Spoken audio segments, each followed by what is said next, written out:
Good evening everyone, कैसे हैं आप सब लोग एंड वेलकम है आप सभी का हमारे YouTube channel Sunil scholar academy में। दोस्तों, रोमांटिक एज के एक प्रोमिनेंट राइटर जिसका नाम जॉन कीट्स है, जिसकी बहुत कम समय में डेथ हो जाती है ट्यूबरक्लोसिस डिसीज से। तो आज हम उसकी बायोग्राफी प्लस इम्पोर्टेंट एमसीक्यूज को कवर करेंगे। दोस्तों स्टार्ट करते हैं। सबसे पहले जान लेते हैं कि ये जॉन कीट्स जो हैं दोस्तों, रोमांटिक एज के ही एक राइटर हैं, लेकिन इनको यंगर जनरेशन में रखा जाता है। कहने का अर्थ ये है, यानी कि रोमांटिक एज को दो भागों में डिवाइड किया गया था, कुछ old generation and young generation. तो यंग जनरेशन की कंडीशन में सैली आते हैं, जॉन कीट्स आते हैं, बायरन आते हैं, और जो ओल्ड जनरेशन है उसमें बर्ड्सवर्थ वगैरह आ जाते हैं, एसटी कॉलेज वगैरह आ जाते हैं उसमें, ठीक है, और रॉबर्ट शदी आ जाते हैं। लेकिन बात करते हैं, स्टार्ट करते हैं यहाँ की। देखिए, क्वेश्चन की बात करें दोस्तों, तो 1795 में इनका जन्म हुआ और 1821 में इनकी डेथ होती है। ये इनका टाइम पीरियड रहा है। और इनका जन्म जो हुआ है मोअरगेट, और मोरगेट में हुआ है, फिल्सबरी में, और ये स्टैम्प कहाँ पड़ता है, लंदन में, ठीक है।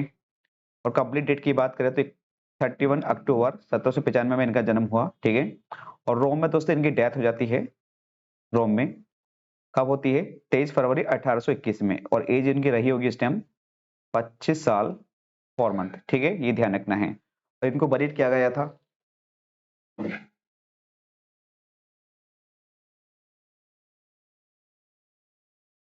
इनको बरीड किया गया था प्रोटेस्टेंट सिमेट्री में, वहां पर इनको किया गया, बरीड किया गया दोस्तों, रोम में, ठीक है। और बात करते हैं इस फादर, इनके फादर थे थॉमस केट्स, और वो एक स्टीबल कीपर रहे हैं। और इनकी माँ की बात करें तो फ्रांसिस केट्स हैं। और दोस्तों इन्होंने जो एजुकेशन किया है वो जॉन्स क्लास स्कूल में और एनफील्ड गाइस हॉस्पिटल में, ठीक है, यहाँ पे इन्होंने अपनी अध्ययन किया है। तो ये चीजें इंपॉर्टेंट पॉइंट्स हैं, आपको हाईलाइट कर लेने चाहिए। और बात करें इनके लव अफेयर्स की, तो इजाबेला मूड इनकी, इजाबेला इजाबेला मूड नाम है, वैसे इजाबेला मूड तो उनकी माँ का नाम है ना, देख लेते हैं एक बार।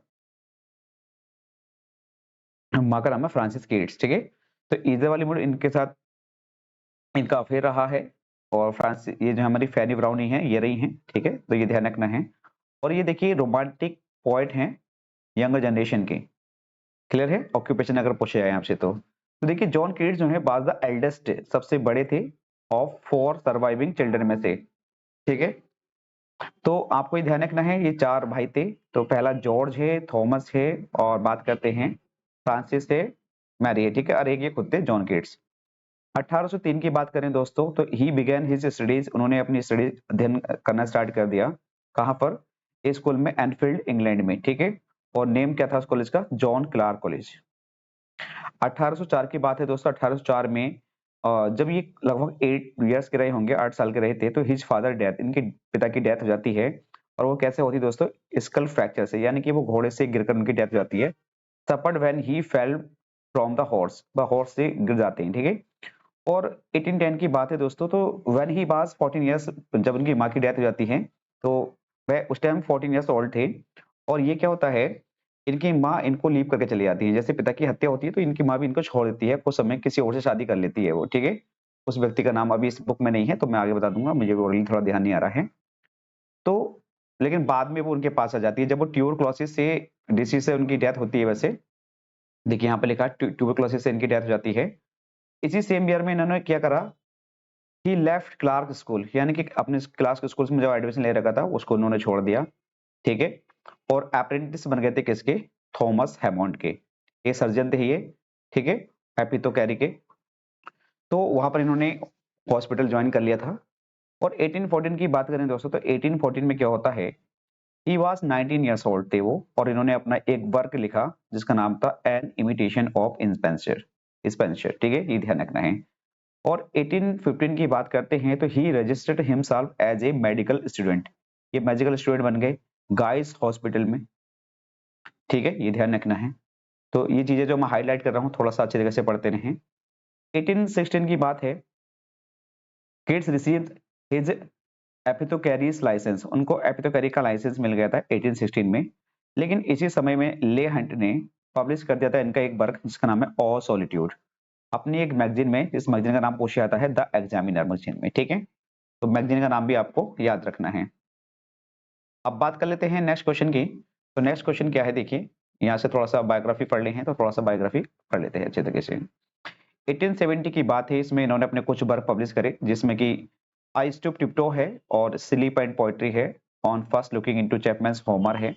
ये कुछ वर्क्स हैं इनके दोस्तों, ठीक है। और 1818 में इनका एक वर्क था बहुत इंपॉर्टेंट है, एंडेमियन। इसको पब्लिश कराया था, ये पब्लिश हुआ था, पब्लिश कराया था किसने? टेलर ने एंड हिरेसी ने, ठीक है। इसी सेम ईयर में ही इनकी मुलाकात होती है फैनी ब्राउन से, ये इनके लव में पड़ जाते हैं।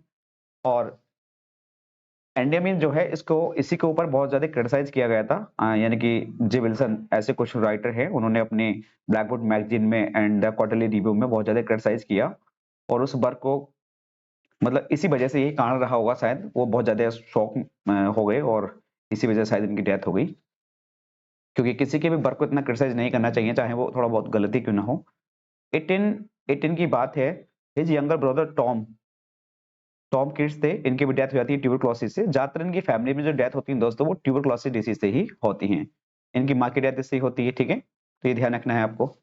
और खुद भी इनकी डेथ भी ट्यूबरक्लोसिस से होती है। और जो 1819 का ये ईयर है ना, ये इनका मोस्ट प्रोडक्टिव ईयर कहा जाता है। क्यों? क्योंकि इसका रीजन है, इसमें बहुत सारे वर्क इन्होंने पब्लिश किए थे 1819 में, ठीक है। जैसे कि और टू ऑड ऑन ग्रेशिएशन है, ये इंपोर्टेंट पोएम्स हैं, आपको डिटेल में पढ़ लेनी चाहिए, यहाँ से लाइन्स पूछी आती हैं। और ऑड ऑन इंडोलेंस है, और टू मेलनकोली है। और देखते हैं आगे कुछ पोएम्स हैं, ठीक है। तो ये मेलनकोली है, देखिए। और ऑड टू नाइटिंगेल बहुत इंपॉर्टेंट है, यहाँ से लाइन्स बनती है। और ऑड टू साइकी है, और ऑड टू ऑटम भी अच्छी पोएम है। ऑड टू ऑटम क्या है यहाँ पे? ये लास्ट थी, ठीक है, इनमें से। तो फर्स्ट भी पूछी जा सकती है, फर्स्ट कौन सी? तो ऑड टू ऑटम अगर लास्ट है तो फर्स्ट कौन सी है इसमें? ऑड ऑन ए ग्रेशियस अन है, ठीक है। देखिए अगर बात करें तो 1819 में सब आई हैं, ये यहाँ पे देख रहे होंगे आप, ये सब क्या है 1819 में आई हैं। ऑड ऑन ग्रेशियस अन भी 1819 में, ode to Psyche, ode to autumn, ode on melancholy, और ऑड ऑन इंडोलेंस, ठीक है। ये लॉन्गेस्ट है ऑड टू नाइटिंगेल जो है, और ये शॉर्टेस्ट कौन सी है? ऑड ऑन मेलनकोली, इनके शॉर्टेस्ट वर्क है, ठीक है। ये आपको ध्यान रखना है। अब जैसे आप इनके कुछ इंपोर्टेंट कीवर्ड्स और निकालते हैं, तो अब कलर चेंज कर लेते हैं एक बार। 1819 की बात करें तो 1819 में ही इनका एक वर्क था the Eve of Saint Agnes, जो स्पेन सेरेनिस्टेनिया में लिखा हुआ है, ठीक है। और ला वेलिडियम सेंस मर्सी है, बहुत अच्छे वर्ड है, इसको आपको डिटेल में पढ़ना चाहिए, मैं पढ़ाऊंगा वैसे। हाइपीरियन है, लामिया है, एंड ऑर्थो द ग्रेट है, ये पब्लिश हुए थे, ठीक है। 1819 की बात करते हैं तो 1819 में कीट्स ने इसी साल में ही देखिए फैनी ब्राउन के साथ ये एंगेज्ड भी हो गए थे, लेकिन फाइनल वॉल्यूम कीट्स का live to see the Lamia and Isabella the Eve of Saint Agnes से अदर पोएम्स भी इसमें आती हैं। बात इवेंचुअली पब्लिश बाय 1820 पब्लिश कराई गई थी टेलर एंड हेरेसी के द्वारा, ठीक है, ये ध्यान रखना है। तो चलिए अब देखिए नेक्स्ट क्वेश्चन देख लेते हैं हम। 1817 1820 की बात है, डॉक्टर ने एडवाइस दिया किड्स को कि जाइए आप रोम चले जाइए, क्योंकि आपको ट्यूबरक्लोसिस है, तो आप ऐसे वातावरण में जाएंगे तो जिससे कि आपको थोड़ा फायदा हो जाएगा। तो ये अपने दोस्त जोसेफ सेवरन के साथ पास चले जाते हैं और वहां पर रोम में, और ये वहां पर ही इनकी डेथ हो जाती है। कह सकते हैं कि जोसेफ की आर्म में इनकी लास्ट अंतिम सांस जो ली थी जॉन किट्स ने, इनके हाथों में इन्होंने अपना दम तोड़ा था, ठीक है, ध्यान रखना है। और इनकी डेथ रोम में ही हो जाती है, ठीक है। कब होती है? 1821 में, 23 फरवरी 1821। यदि याद कर लेंगे तो भी काफी है। और इनको बरीड किया गया था दोस्तों प्रोटेस्टेंट सिमेट्री में, ये एक चर्च थी वहां की, ठीक है। और इनकी जो डेथ पर मतलब जो एपिटैफ है, इनका एपिटैफ पर कुछ वर्ड्स लिखे होते हैं, तो वो ये आपको याद कर लेने हैं, ये पूछे जाते हैं। Here lies one whose name was writ in water, ये कुछ इंपोर्टेंट्स क्या हैं कीवर्ड्स आपको याद कर लेने हैं।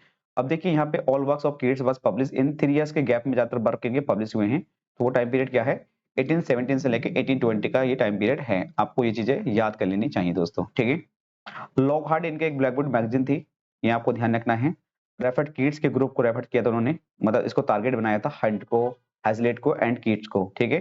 तो हंट को मेन टारगेट बनाया गया था यहाँ पे, लेकिन हंट एंड हैजलेट एंड किड्स, ये आपको ध्यान रखना है, ये सारे के सारे कोकनी पोएट्स थे, तो इनको इन्होंने टारगेट किया था। और because of their of lack of education की कमी के कारण, मतलब एजुकेशन की कमी या जो भी हो, वट एवर, आई डेंट इतना नहीं फिलहाल, लेकिन देखिए they had not attended Eton thorough and Oxford Cambridge and they are not from the upper classes, मतलब वो नॉर्मल फैमिली से बिलोंग कर सकते हैं, ऐसे कह सकते हैं कि इस बात को लेकर उन्होंने शायद जलन महसूस किया, जो भी। बट तो अब कुछ क्वेश्चन है, देखिए इसको देख लेते हैं। जैसे इनकी पोएम से 1817 में कलेक्शन आता है, तो इसमें कौन कौन सी पोएम रही है? आई टू टिप्टो ऑफ है ना, स्लीप एंड पोएट्री है, और first looking on to Chapman's Homer रही है। और 1818 में एक बार आएगा एंडियामिन, इसका टाइटल है ए पोएटिक रोमांस। ठीक है भी, यहाँ आपको ध्यान रखना है। एक बार मैं कलर चेंज कर लेता हूँ इसका, रेड से समझाता हूँ। और इनका देखिए 1818 में एक वर्क आया है हाइपेरियन, इसका टाइटल है ए फ्रेगमेंट। और ऑथ ऑफ द ग्रेड भी 1819 में आया है। 1819 में द फॉल ऑफ हाइपेरियन भी आया है, लेकिन इसका टाइटल है ए विजन। फिर 1820 में कुछ पोएम्स आई हैं, जैसे लामिया है, इजाबेला है, द ईव ऑफ सेंट ने एंड अदर पोएम्स हैं कुछ, ये भी आई हैं। और नीचे वाली चीजें मैंने आपको बता दी हैं दोस्तों, ठीक है। तो कुछ पोएम्स आपको ये भी ध्यान रखनी है। ऑटो ऑटम है, ऑटो फैंसी है, Robin Hood a to a friend इसका टाइटल है, ठीक है, ये ध्यान रखना है। और 1815 में ऑटो अपोलो आती है, ये भी इन्हीं का वर्क है। आप इन्हें याद करना चाहें तो कर सकते हैं, अदरवाइज इसमें से कुछ इंपोर्टेंट पोएट्री आप जरूर निकाल लेंगे, जैसे कुछ वर्क है इनके, स्लीप एंड पोएट्री इंपोर्टेंट है इनके। और हिम टू, बस इतना वर्क पूछा जा सकता है, हिम टू अपोलो है इनका। इमिटेशन ऑफ स्पेंसर इनका फर्स्ट वर्क है। ईव ऑफ सेंट एग्निस है। और कहें तो हम इसमें Isabella the pot of basil इसका टाइटल है, ये बहुत अच्छी पोएम है। I stood tiptoe upon a little hill, ये जानकारी होनी चाहिए इस वर्क की बस आपको। बस इतना खास नहीं, चलो।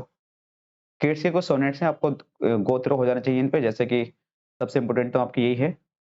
और सोलिट्यूड अच्छी है, टू ए फ्रेंड अच्छी है वैसे, ठीक है। और on first looking into champions Homer, ये सबसे ज्यादा इंपॉर्टेंट है। बस इतना सा थोड़ा सा वर्क देख लेने हैं और ज्यादा कुछ नहीं। लेकिन ज्यादा इंपॉर्टेंट क्वेश्चन है यहाँ से, देखिए एंडेमिन है, 1818 में आता है इसको। और ये हीरोइक कपलेट में लिखा गया है वैसे। देखिए राइमिंग कपलेट का मतलब हीरोइक कपलेट ही है वैसे। आइमिंग पेंटामेंटम लिखा गया है, और इसे हम also known as heroic couplet के नाम से जानते हैं। इसकी ओपनिंग लाइन आती है, think of beauty is for ever, important line है इसकी। और लॉन्ग नरेटिव पोएम है, 4 पार्ट्स में ये डिवाइडेड है, ठीक है। और इसमें Greek miss of love of the moon गोडेस Cynthia की बात इसमें की गई है। और ग्रीक सेफर्ड एक एंडेमियन, ठीक है। जब आप इसको पढ़ेंगे तो समझ में आ जाएगी आपको। तो इसमें कुछ गॉड्स और आ जाते हैं, जैसे वीनस एंड एडोनिस एंड क्या है ये कुछ गॉड्स हैं, देखिए देख लेंगे आप इसको। क्या है ये, ग्लाउकस, ससिलिया एंड एरेथिशिया, ठीक है। और क्या है ये, एल्फीस है। ये कुछ गॉड्स हैं, आपको इनको याद कर लेना है। और ये जो पोएम है डेडिकेट की गई है थॉमस चैटरटन को। थोड़ा सा आगे भी है, तो ग्रीक माइथोलॉजी के बारे में बताती है ये, ठीक है, यही पोएम। और ये डेडिकेट की गई है थॉमस चैटरटन को। थोड़ा सा हल्का लिख रहा है यहाँ पे। और इस पे क्रिटिसाइज किया गया था ब्लैकवुड मैगजीन से, ठीक है, क्वार्टरली रिव्यू से, ब्लैकवुड मैगजीन से। और नेक्स्ट क्वेश्चन है लामिया। लामिया की बात करते हैं तो लामिया बहुत इंपॉर्टेंट पोएम है, यहाँ से क्वेश्चन बना है पिछली बार, तो आपको अच्छी तरीके से पढ़ लेनी चाहिए। देखिए क्या है ये थॉमस एक बर्टन है, थॉमस बर्टन का एक वर्क था एनाटॉमी ऑफ मेलानकोली, इस पर बेस्ड है। और ये स्टोरी बताती है कि जी हरमीज है, ठीक है, उसे एक निम्ब की तलाश है। तो वो निम्ब, क्योंकि निम्ब एक बहुत ब्यूटीफुल है ये, ठीक है, इसलिए उसको तलाश करता है वो। लेकिन उसको नहीं मिलता है, तो क्या होता है, इसमें जो लामिया है एक सरपेंट है, यानी कि आधी सांप बनी हुई है और आधी इसमें लेडीज है, ठीक है, एक वुमेन बनी हुई है। तो वो इसको एक विजन दिखाती है, विजन में उसको निम्स मिल जाता है। और निम्स मिलने के कारण हम जो ग्रीस है, ये जो गॉड है, ये कहता है इनसे कि आप बताइए क्या चाहती है मुझसे। तो वो उसको कहता है कि उसे वो एक ब्यूटीफुल लड़की बना देता है, ठीक है। और एक गॉड और आता है इस पे, वो देख लेता है उसको। तो लेकिन इसमें जो कहानी है वो लाइसियस को, हर ये जो लामिया है, लामिया पसंद करती है लाइसियस को।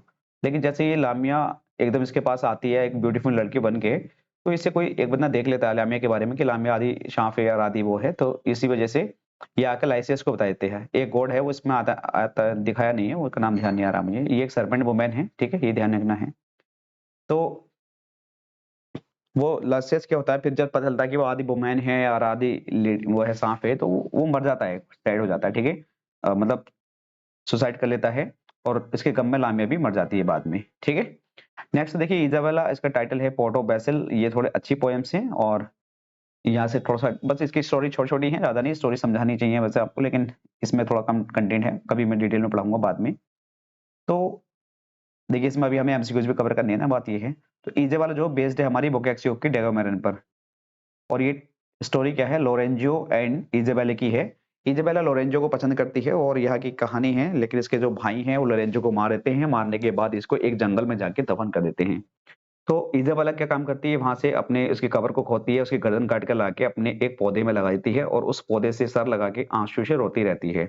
उस आंसू से जो पानी निकलता है, आंखों से जो आंसू निकलते हैं, वो पानी से, उसी आंसुओं से वो पौधा क्या होता है, बड़ा होता रहता है। लेकिन इसके भाइयों को कुछ समय के बाद पता चल जाता है, तो वो गमला फोड़ देते हैं, और उसी कारण ये बहुत ज्यादा सैडनेस में चली जाती है, और ये अपना सुसाइड कर लेती है, मर जाती है, ठीक है। ये कहानी इसकी रही है। नेक्स्ट के हमारा देखिए the Eve of Saint Agnes है, बहुत अच्छी पोएम है ये भी, स्पेंसर इन स्टैंजा में लिखी गई है। और इसमें कितने स्टैंजा हैं? 42 स्टैंजा है। तो यहाँ पे देखिए स्पेंसर इन स्टैंजा, ठीक है। और बस इसमें इतना ही खास है, इतना ज्यादा तो कोई खास है नहीं। और लव फॉर द मेडलिन ये करेक्टर है इसमें, who pines for love the Porphyro, for Porphyro एक करेक्टर है, थोड़ा सा इसको देख लेंगे, ठीक है। और क्या है देखिए, नेक्स्ट है हाइपीरियन है हमारा। हाइपीरियन क्या है? एक फ्रेगमेंट इसका टाइटल है। ये एक अबंडेंट ब्लैंक वर्स में ब्लैंक वर्स एपिक है, और ये बेस्ड है किस पर? टाइटानियो माचिगा, ऐसे कुछ है, ठीक है। ये तो tells the despair of the titans के डेस्पेयर के बारे में बताता है। और क्या है ये हाइपीरियन जो है ना, ये मिल्टन का पैराडाइज लॉस्ट को स्टडी करने के बाद ही लिखा गया था, ठीक है, ये ध्यान रखना है। तो ये अच्छा वर्क है। इसी के साथ साथ एक और वर्क है इनका, द फॉल ऑफ हाइपीरियन, इसका टाइटल है विजन। वैसे यहाँ पर भी दे रखा था कि एक विजन भी टाइटल है, ड्रीम भी है, बात एक ही है। और अनफ्रीज वर्क है, ब्लैंक वर्स में लिखा गया है ये भी, ठीक है। Compose by the reworking expanding and personality narrative lines है। और इसमें कहें तो कुछ खास तो है नहीं, लेकिन एपिक हैं कुछ थ्री, जैसे कि दे रखे हैं यहाँ देखिए, वर्जिल का नीड है, और मिल्टन का पैराडाइज लॉस्ट है, एंड दाते का द डिवाइन कॉमेडी, ये कुछ एग्जाम्पल्स हैं किसके? एपिक के, ठीक है, ये ध्यान रखना है। लावली डेम संस्मृति है, थोड़ी सी अच्छी पोएम है, एक बलेड है ये, तो आपको पढ़ लेनी चाहिए। सबसे पहले यही पूछा था, इसका जनरल पूछा गया क्वेश्चन कि बलेड है ये अपने आप में, तो इसको पब्लिश कराया है एलेन कार्डियर ने, ठीक है। एक सुंदर लेडी है, इट्स मीन, देखिए एक कार्टियर फ्रेंच पोएट, इट्स मीन है a beautiful lady without mercy. The poem is short 12 stanza, ये 12 स्टैंजा की एक पोएम है, 12 स्टैंजा है, तो 12 स्टैंजा मतलब 12 चौक 48 लाइन की पोएम है, ठीक है। क्योंकि 4 स्टैंजा बलेट का मतलब 4 लाइन्स में होती है इसमें, ठीक है, यानी कि एक स्टैंजा में 4 लाइन होती है, जिसकी राइम स्कीम होती है ए बी सी बी।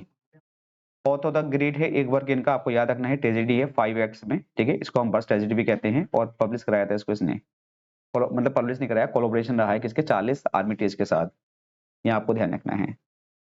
और अब देखिए बात करते हैं, जैसे कि कुछ इंपोर्टेंट लाइंस की बात करें, तो यहाँ से देख लेते हैं, ब्राइट स्टार अच्छी वर्क है इनका, देख लेंगे हल्का सा, लेकिन लास्ट वर्क है ये इनका।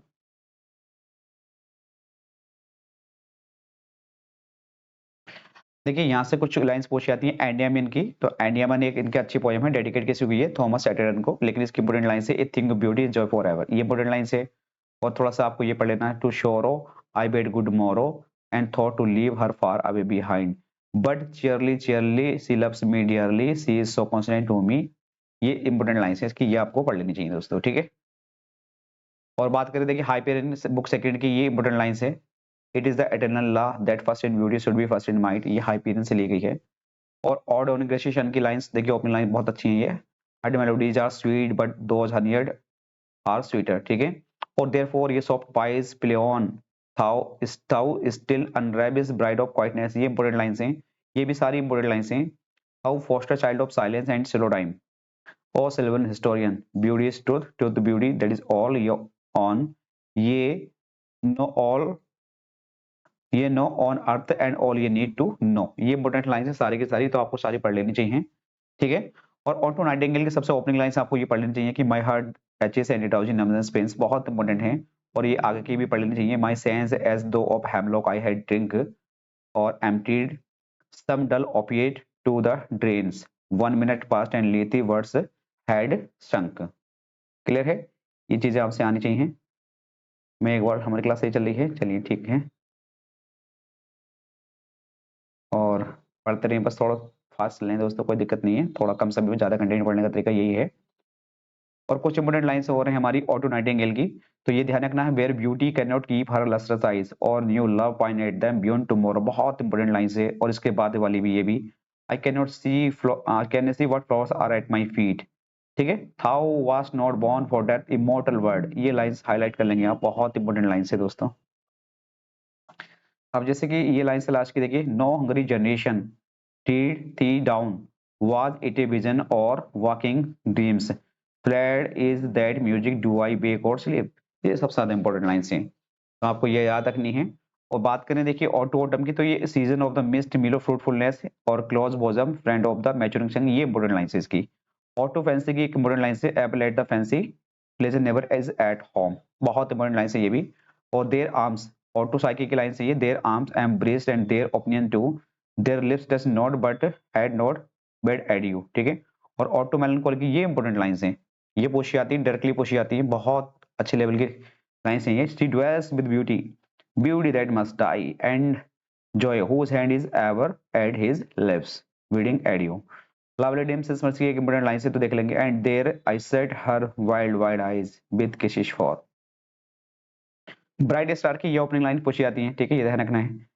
No, yet still steadfast, still unchangeable, ploughed upon my fair love's ripening breast, to feel forever soft fall and swell. ठीक है, ये ध्यान रखना है. और ये देख लेंगे और ऑन, क्या ये हमारे on first looking into chambers Homer की, बस ये ध्यान रख लेंगे ये वाली lines. Much have I travelled in the realm of gold, ये थोड़ी इंपॉर्टेंट लाइन है, ठीक है. अब आ जाते हैं हम इसके एमसीक्यूज पर, थोड़ा फास्ट पढ़ेंगे दोस्तों, तो अब हम इसको कर लेते हैं कवर. और जॉन केट्स की डेथ डाइट जो हुई थी कितनी एज में हुई थी, तो 25 में हुई थी, ठीक है, ये ध्यान रखना है. और कब हुई थी, तो 1821 में हुई थी. और जॉन केट्स डाइड ऑफ, वो किस चीज से डाइड हुए थे, डिसीज का नाम पूछा जा रहा है यहाँ पे, ठीक है. तो कंजम्पशन एक डिसीज है जिसे हम ट्यूबरकुलोसिस कहते हैं, इससे इनकी डेथ होती है. जॉन केट्स ये क्या थे, एक हेलेनिस्टिक पोएट हैं. रोमांटिक पोएट तो हैं लेकिन आपको हेलेनिस्टिक पे जाना है, ठीक है, ध्यान रखना है. Who is known for Hellenistic spirit के लिए कौन जाना जाता है, तो जॉन केट्स ही हैं वो. What is Hellenism that we find in Keats poetry, तो Keats description of Greek art and culture, इसका करेक्ट आंसर हो जाएगा ऑप्शन ए. और द ऑर्ड्स ऑफ केट्स के जो केट्स के जो ऑर्ड है वो रेगुलर हैं. और 1819 जो है इनका कल्मिनेटिंग ईयर या मोस्ट प्रोडक्टिव ईयर कहा जाता है, ठीक है. वो रोड्स द फेमस एलिजी है, पेस्टोरल एलिजी है, वो भी क्या है, एडोनिस. ये लिखी किसने, जॉन केट्स ने. जॉन केट्स की डेथ के ऊपर लिखी है पीवी सैली ने, ठीक है. सैली की जो एलिजी है एडोनिस है, एक 3 नोडी भी इसको कहा जाता है. तो रिटेन इन द मॉन ऑफ, जॉन केट्स की डेथ पर लिखी गई है ये. और वॉल्यूम की बात करते हैं तो 20 volume of poetry bye Keats contain the Hyperion. Hyperion को कंटेन किया था 3rd वॉल्यूम में, ठीक है, ये ध्यान रखना है. नेक्स्ट क्वेश्चन है, सैली was simply deeply impressed by one of the Keats poem that he wrote to Keats asking him to visit Pisa where he was staying. तो हाइपीरियन इसका करेक्ट आंसर हो जाएगा, हाइपीरियन इसका करेक्ट आंसर हो जाएगा, ठीक है. With which of the following poets do we associate picture quality, किसने कॉइन किया है, तो आप इस पे जाएंगे जॉन केट्स पर, ठीक है, ध्यान रखना है. What is Keats first work, इनका फर्स्ट वर्क क्या है, तो इनका हो जाएगा answer on looking into Chapman's Homer. वैसे इमिटेशन ऑफ इन्फेंसर भी इनका वर्क है ये, लेकिन इसके अकॉर्डिंग ऑप्शन के अकॉर्डिंग ये है, ठीक है, इमिटेशन ऑफ स्पेंसर, ठीक है, ये ध्यान रखना है. Which is the last work of the John Keats, का लास्ट वर्क की बात करें तो ब्राइट स्टार है. और केट्स ड्रॉप द फर्स्ट स्टेंजा, उन्होंने फर्स्ट स्टेंजा को ड्रॉप कर दिया था, तो किसका करा था, वो उन्होंने ऑटो मेलांकोली का करा था, ठीक है, ये ध्यान रखना है. नेक्स्ट क्वेश्चन पूछा जा रहा है कि केट्स को कौन एडवाइस कर रहे हैं, whom Keats advised in his letter. Keats किसको एडवाइस कर रहे हैं कि you, I am sure, will forgive me for sincerely remarking that you might curb your magnanimity and be more of the artist and every lord every gift of your subject with awe. तो सैली को कर रहे हैं यहाँ पे, ठीक है, ये ध्यान रखना है. नेक्स्ट क्वेश्चन है, किसने लिखा है अपने लेटर में जॉन हैमिल्टन के लिए, क्या कि we hate poetry that has a palpable design upon us. तो जॉन केट्स ने लिखा है, किसके लिए, जॉन हैमिल्टन रिनाल्डो के लिए. नेक्स्ट क्वेश्चन है, ये किसने कहा कि poetry should surprise by fine excess. If poetry should come not as naturally as the leaves to a tree it had better not come at all. ये John Keats साहब ने कहा है. उस साइड ये बात किसने कही है, a poet is the most unpolitical thing of anything existence in existence because he has no identity, he is continually in for and filling some other body. तो जॉन केट्स साहब ने ये बात कही है, ठीक है, ये ध्यान रखना है. उस साइड ये किसने कहा कि Shakespeare and the Paradise Lost every day become greater but to me I look upon the fine phrases like a lover. ये बात जॉन केट्स ने कही है, ठीक है, ध्यान रखना, अच्छा क्वेश्चन है.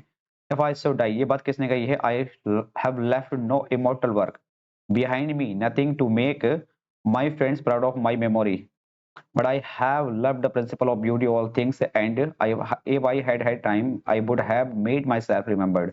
तो केट्स ने कही है अपने एक लेटर में फैनी के लिए, ठीक है, ये बात.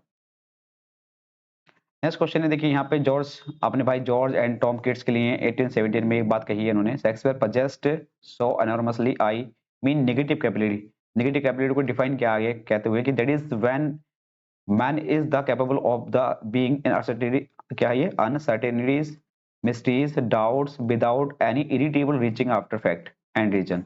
ये जॉन केट्स साहब ने कहा है, ठीक है. नेगेटिव कैपेबिलिटी जो है किसने कॉइन की है टर्म, ये जॉन केट्स ने की है. और इसका प्राइम एग्जांपल विलियम शेक्सपियर को माना है इन्होंने, ठीक है. और इन्होंने एक टर्म और कॉइन की है जिसका नाम है इगोइस्टिकल सबलाइम, उसका प्राइम एग्जांपल माना है विलियम वर्ड्सवर्थ को, ठीक है. तो इसका आंसर जाएगा John Keats. Who wrote in a letter, अपने लेटर में किसने लिखा है कि G.H. रिनाल्डोस के लिए कि admire me I am a violet, dote upon me I am a primrose, ये किसने लिखा है? जॉन केट्स ने लिखा है, ठीक है। I can not see what flowers are at my feet, ये लाइन्स कहां से ली गई हैं? तो ऑटो नाइटिंगेल से ली गई हैं, ठीक है भाई। Pillowed upon my fair, love's ripening breast, ये लाइन्स कहां से ली गई हैं दोस्तों? ये बताना है आपको क्वेश्चन में। तो स्लीप एंड पोएट्री से लाइन्स ली गई हैं, थोड़ा सा इसको देख लेंगे। और heard melodies are sweet but those unheard are sweeter, तो ऑड और ग्रेशियन से लाइन्स ली गई हैं। और beauty is truth beauty that is all ye know on earth and all you need to know, ये भी हमारी ऑड और ग्रेशियन से ली गई हैं लाइन्स, ठीक है दोस्तों, ध्यान रखना है। वर्क सारे इनके यही हैं। हिम टू अपोलो इन्हीं का है, ये टू किसको ऑन डेथ, ये सारे वर्क इन्हीं के हैं। किस लाइन्स में ये बोला है कि डू आई बेक और स्लीप, में क्या जागूं या सोऊं, ठीक है। तो और टू नाइटिंगेल में ये बात कही गई है। हु सेड, किसने कहा है ये? My heart aches and drowsy numbness pains, तो जॉन केट्स साहब कहते हैं, ये ऑटो नाइटिंगेल के लाइन्स हैं। और ये it is the eternal law that first in beauty should be first in might, ये लाइन्स हाइपेरियन में कही गई है और ये इसका टाइटल ए विजन है। ए थिंग ऑफ ब्यूटी जब for ever its loveliness increase it will never pass into nothingness, तो ये एंडामियन ने ये बात कही है, ठीक है। ए लॉन्ग रोमांस टाइटल क्या है इसका? एंडामियन का ये एक लॉन्ग रोमांस इसका टाइटल है और इज रिटन बाय, ये जॉन केट्स ने इसको लिखा है। Endymion by Keats is the story of the young shepherds loved by the moon goddess. Keats took the story from Greek mythology, इसका करेक्ट आंसर हो जाएगा, ठीक है। देखिए ग्रीक माइथोलॉजी। नेक्स्ट क्वेश्चन है, which work was described by Keats as a feverish attempt rather than a deed accomplished, तो answer हो जाएगा एंडामियन। एंडामियन की ओपनिंग लाइन आपको पता होना चाहिए, a thing of beauty is Joy for ever, ठीक है, और डेडिकेट की है थॉमस चैटर्टन को। किड्स के वर्क को सबसे ज्यादा किसने क्रिटिसाइज किया, किस मैगजीन में किया गया? तो ब्लैकबोर्ड मैगजीन में एंड क्वार्टरली रिव्यू में किया गया था, ठीक है। ये किसने कहा था सेट किड्स के लिए कि kids had flint in iron in him, ये बात किसने कही थी? तो मैथ्यू अर्नोल्ड ने कही है। और किड्स के बारे में ये किसने कहा था? ही इज विद शेक्सपियर, तो ये बात भी मैथ्यू अर्नोल्ड ने कही है। किसने ये बात कही थी इनके लिए कि किड्स बाजे ग्रीक हैं? तो ये बात सेली ने कही थी, ठीक है। और ये बात किसने कही है कि one of the inheritors of unfulfilled renown, one of the inheritors of unfulfilled renown, ये बात सेली साहब ने कही है। ये बात किसने बोली कि Keats as a poet is abundantly and enchantingly sensuous, ये मैथ्यू अर्नोल्ड ने कही है, ठीक है, ध्यान रखना है। Keats as a poet is abundantly and enchantingly sensuous. Keats की लैब्रेडन सेंस मर्सी क्या है? तो एक बलेड है, ये आपको मैंने बता दिया शुरू में। होम डिड किड्स किसे राइट करते हैं? आई think I shall be among the English poets after my death, his brother George के लिए, ठीक है। होम डिड किड्स राइट किसके लिए लिखते हैं ये? I think I shall be among the English poets after my death, तो his brother George. Next question है, यहाँ बोला जा रहा है कि क्या ये F Scott Fitzgerald was a great admirer of the poetry of the John Keats so much that he named one of the novels tender is the night with a line from the poems, तो यहाँ पर जाएगा आपका answer auto Nightingale, ठीक है, ध्यान रखना है। Which sonnet from Keats adopted, तो आपका आंसर जाएगा Italian form. Keats died in Rome, Roman की डेथ हो गई थी in the arm of his friends, तो सेवरन की लास्ट उनका आखिरी सांस जो ली थी उन्होंने सेवरन की बाहों में ली थी, ठीक है भाई। Which ode of Keats is incomplete, incomplete कौन सी ऑड है इनकी? तो ऑटो माया इनकी क्या है? ये इनकम्प्लीट ऑड है, ठीक है। और इनकी डेथ पर देखिए ये वर्ड्स लिखे हैं जॉन किड्स की, here lies one whose name was written in water. The other title of Keats का इजेबेली का टाइटल क्या है? तो द पॉट ऑफ बेसिल इसका टाइटल है। इजेबेली की स्टोरी जो कहाँ से ली गई है? बोकाक्सियो के डेकामेरन से ली गई है। किड्स का जो लामिया है वो किस पर बेस्ड है? द एनाटॉमी ऑफ मेलांकोली पर बेस्ड है ये, ठीक है। Which of these is not a work by John Keats का वर्क क्वेश्चन नहीं है, ये सब है इनके वर्क लेकिन ये नहीं है, B option. Which of his work Keats referred a trial of my power of imagination, तो एंडेमैन को ये बात कही गई है उन्होंने, ठीक है, एंडेमैन के लिए ए trial of my powers of imagination. John Wilson Crocker हैं एक राइटर, इसको थोड़ा सर्किल कर लेंगे, ठीक है। इन्होंने अपने वर्क में किसमें क्वार्टरली रिव्यू में इनको क्रिटिसाइज किया है, किसको? एंडेमैन के, जॉन केट्स के एंडेमैन को। और एक राइटर है हमारा जे गिब्सन लॉकहार्ट, इनका मैगजीन क्या था? ब्लैकवुड मैगजीन था, इसमें भी इन्होंने किसको क्रिटिसाइज किया है? एंडेमैन को किया है, ठीक है, ये ध्यान रखना है। अब इसमें देखिए क्वेश्चन क्या है हमारा, विच मैगजीन कॉइंड द क्या है हमारा defamatory term the Cockney school. Cockney school में कौन कौन पॉइंट आते थे आपको पता ही है, हैजलिट आते हैं किड्स आते हैं और हंट आते हैं, ठीक है। हंट को इसमें टारगेट किया गया था, मेन टारगेट बनाया गया था हंट को। तो ये मैगजीन कौन कौन सी थी, वो हमारी Lockhart magazine and Blackwood magazine थी, ठीक है। लॉकहार्ट की ब्लैकवुड मैगजीन, ठीक है। और लंदन मैगजीन में ज्यादातर वर्क जो पब्लिश करे ना चार्ल्स लैम ने करे हैं, लैम ने, ठीक है, ये ध्यान रखना है। The some of the contemporaries he appeared as a member of the Cockney schools of English. तो हु इज ही, तो वो कौन है यहाँ पे, तो यहाँ पे आ जाएगा किड्स आ भी आ जाएंगे, क्योंकि इसके साथ तो हैजलिट ऑप्शन में नहीं है और वो भी नहीं है, ठीक है, हंट वगैरह। तो ये 3 राइटर हैं, तीनों आपको याद रखनी चाहिए। तो क्रिटिक्स है, ठीक है, तीनों राइटर आपको याद होने चाहिए, जैसे कि अब मैं आपको बता रहा हूँ। अच्छा, ये खत्म हो गया है। तो एक तो हैजलिट है, कॉकनी स्कूल में आते हैं हैजलिट, ठीक है, और हंट हैं और जॉन केट्स हैं। जॉन केट्स हैं, ये क्या है, कॉकनी पोएट्स हैं, कॉकनी पोएट्स, ठीक है, ये ध्यान रखना है। क्वेश्चन देख लेते हैं। To criticize opinions one of his Keats work sense of the pathos disgust and a Don John style of mingling of the sentiment and snaring, concluding it was a poem unfit for ladies. The work was sent Agnes, इसका correct answer हो जाएगा। Who was Endymion? Endymion कौन था, तो इसका answer हो जाएगा option number A, the break brain six shepherd prince of mister Litmus, ठीक है। नेक्स्ट क्वेश्चन है, किड्स का एंडियमैन किसको डेडिकेट है, थॉमस चैटरटन को डेडिकेट है। While reading Endymion whose influence can be see on Keats, तो आंसर हो जाएगा इसका आपका Spenser, Edmund Spenser. Shelley dismiss Keats poetry by saying, कहते हो कि in spite of the transcendental genius Keats never was nor ever will be a popular poet. Shelley ने ये डिसलाइक कर दिया इनकी पोएट्री को, क्यों, इस poetry was devoid of revolutionary spirit को नहीं बताती हैं, ठीक है। जॉन जेम्स हेनरी हैं, ले हंट हैं, हु रोट ए पोयम, उन्होंने लिखा था अबाउट बेन एडहम के लिए, was the first to influence criticize recognized toy bucks of, इसका हो जाएगा John Keats. In which poem Keats uses the star imaginary, बताइए, तो ब्राइट स्टार करेक्ट आंसर हो जाएगा। और टू साइकिल जो है, साइकिल लव्ड बाई, तो इरोस हो जाएगा इसका आंसर करेक्ट, लव, ठीक है, रोस का मीनिंग होता है लव। और let the big fancy roam pleasure never is at home, ये लाइंस कहां से ली गई हैं, तो ऑटो फैंसी से ही लाइंस ली गई हैं, ठीक है। Let the winged fancy roam pleasure never is at home. Which of the following authors wrote a work, जिसका नाम है एंडियमियन, तो ये किसने लिखा है प्री शेक्सपियर पीरियड टाइम में, बताइए। तो which of the following authors wrote a work named Endymion, लेकिन in pre Shakespearean period time में, तो यहाँ पे जॉन लिली आंसर दिया जा रहा है इसका, ठीक है। ये इंपोर्टेंट क्वेश्चन है, कभी कभी ऐसा पूछ लिया जाता है, जॉन लिली। ये थे हमारे 68 एमसीक्यूज प्लस इसकी बायोग्राफी, जितना भी समय लगा हो, कम समय में हमने ज्यादा कंटेंट पढ़ने की कोशिश की है। तो सीक्वेंस भाई ये कंटेंट आपको मिलता रहेगा दोस्तों। आज के लिए इतने, धन्यवाद दोस्तों।